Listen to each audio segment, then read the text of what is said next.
Halo semuanya, kali ini kita akan kupas tuntas salah satu ajaran paling penting dari Derek Prince, yaitu soal peran Roh Kudus sebagai pemandu kita. Dan ini ya, bukan cuma teori loh, tapi benar-benar kunci praktis buat Anda mengalami terobosan rohani.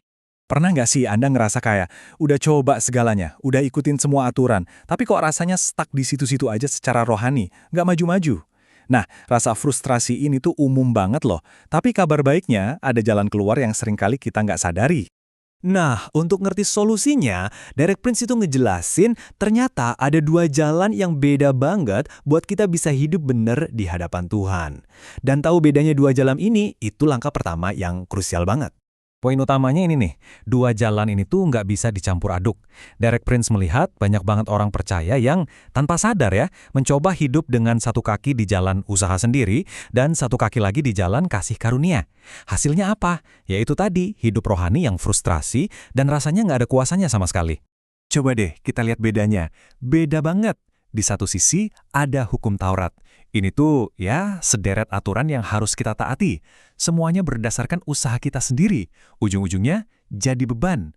Nah, di sisi lain ada kasih karunia. Ini hadiah, bukan sesuatu yang kita usahakan. Kita terima lewat iman, dan justru inilah yang ngasih kita kuasa buat hidup bebas. Dan Alkitab sendiri loh negasin ini banget di Roma 6 ayat 14. Buat kita yang percaya, kasih karunia itu realita baru kita. Kita tuh udah nggak lagi hidup di bawah sistem usaha gagal, tapi sekarang kita hidup di bawah kuasa kasih karunia Tuhan yang benar-benar membebaskan. Supaya konsep ini lebih kebayang, Derek Prince pakai sebuah perumpamaan yang, wah, kena banget. Ini bakal bantu kita ngelihat bedanya dengan jauh lebih jelas lagi. Coba bayangin ya, Anda mau melakukan perjalanan yang super jauh, medannya sulit, di negara yang Anda sama sekali nggak kenal. Terus, Anda dikasih dua pilihan, mau peta yang super detail dan sempurna, atau mau pemandu pribadi yang emang ahli di daerah itu. Nah, ini dia pilihannya. Anda bisa ambil peta itu, yang ibaratnya hukum Taurat. Lengkap banget informasinya, tapi semua tanggung jawab ada di pundak Anda. Anda yang harus baca, Anda yang harus ngertiin, Anda yang harus nentuin jalan ngelewatin medan yang sulit itu. Atau pilihan kedua, Anda pilih pemandu pribadi, yaitu Roh Kudus, yang bukan cuma tahu jalannya, tapi janji bakal nemenin Anda di setiap jengkal perjalanan.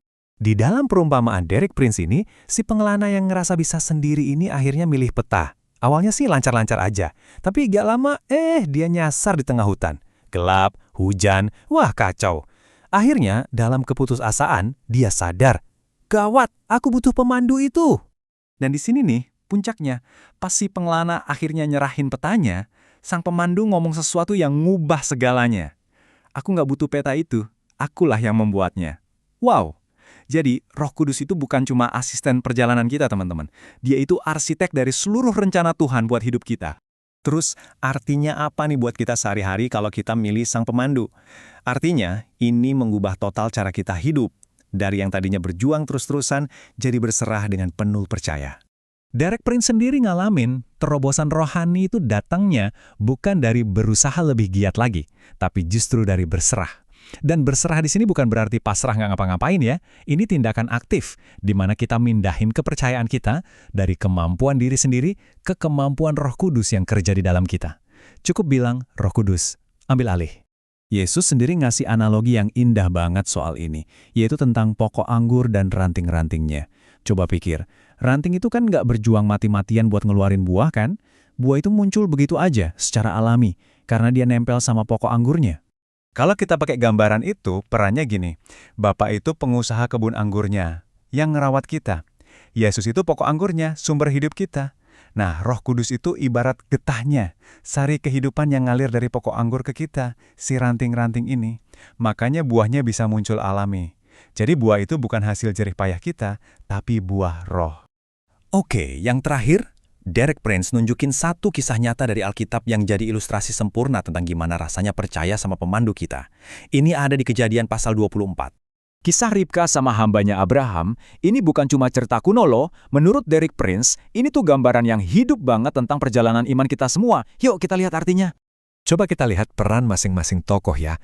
Ada Abraham yang melambangkan Allah Bapa, terus ada Ishak anaknya yang jadi lambang Yesus Kristus.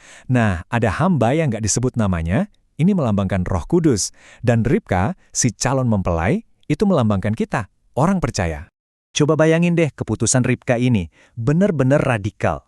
Dia ninggalin semua yang dia kenal, keluarganya, rumahnya, cuma buat ngikutin seorang pemandu ke negeri yang dia nggak tahu sama sekali, buat ketemu calon suami yang belum pernah dia lihat seumur hidupnya. Modalnya apa? Cuma satu, percaya penuh sama si pemandu itu.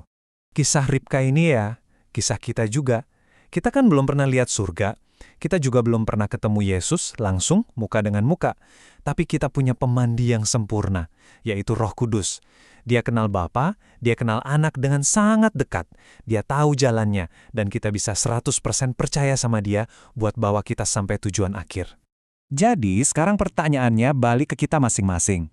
Apakah kita mau terus-terusan berjuang sendirian pakai peta kita, ngandelin kekuatan dan pengertian kita sendiri yang terbatas, atau kita akhirnya siap untuk berserah dan biarkan pemandu kita yang setia, Roh Kudus, yang ambil alih setir kehidupan kita?